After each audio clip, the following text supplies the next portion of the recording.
Edmonton, gateway to the north. Must be the inner gate, because it's damn cold in the dust-wind canyons of concrete and steel. A last beer in the Edmonton Inn.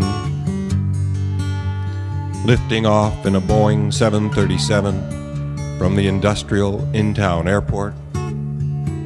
Rising over railway tracks, row houses and speedways. Climbing above it, beyond it, headed north, 600 miles to Great Slave Lake.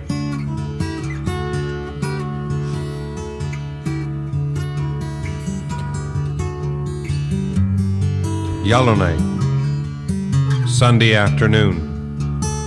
Wind over granite rock, roving currents in the bay, pontoon planes roaring out from the float base. All night planes are up in the forever daylight. Hercules, Bristols, DC-3s and Big 6s, packing in supplies to Inuvik, Cambridge Bay, Resolute, and the Gas Islands. Rock and stunted trees, but mostly rock, with gold in quartz, water in between. Millions of lakes.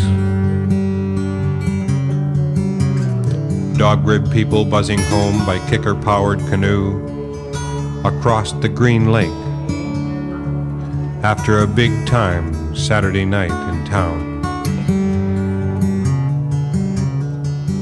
A Big 6 turboprop thunders out, banks north, disappears in blue. A gull cries, then just wind.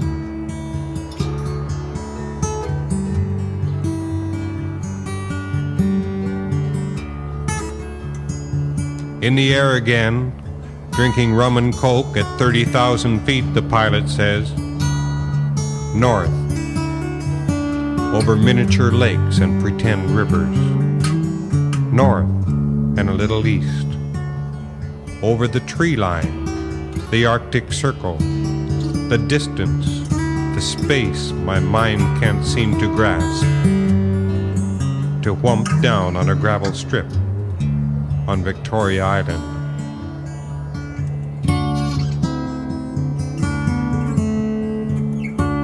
Cambridge Bay,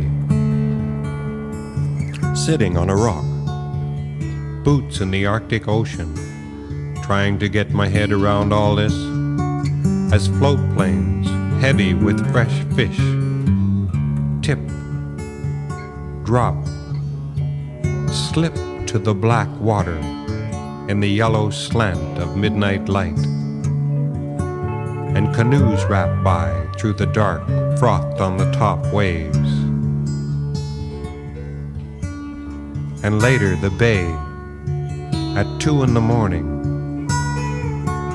still, calm obsidian reflector, undulating only slightly with the moon.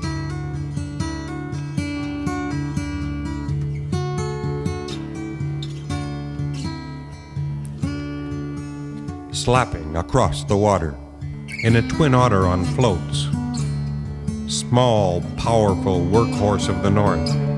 Inside we hunch up on canvas seats, 5 young kids in parkas, a nurse with 2 babies all back from the hospital in the far south. Excited, going home, and Jean Briggs is aboard, bound for Joe Haven and old friends. Bulging blue mail bags stacked to the ceiling, suitcases, cardboard boxes, tied with rope. 2 cases of oranges, an outboard engine. 7,000 feet over the Arctic, on an easterly course, above the dark sea, chunks of ice strewn about, flat rock islands. Bleak, east for an hour. looking down, face plastered to cold window, seeing everything, seeing nothing. Then over King William Island, where a man became legend when he died, Sir John Franklin and all his men, in 2 fine wooden ships, with heated cabins, an organ for Sundays, food for 3 years, a good library, and crystal goblets for the wine, disappeared.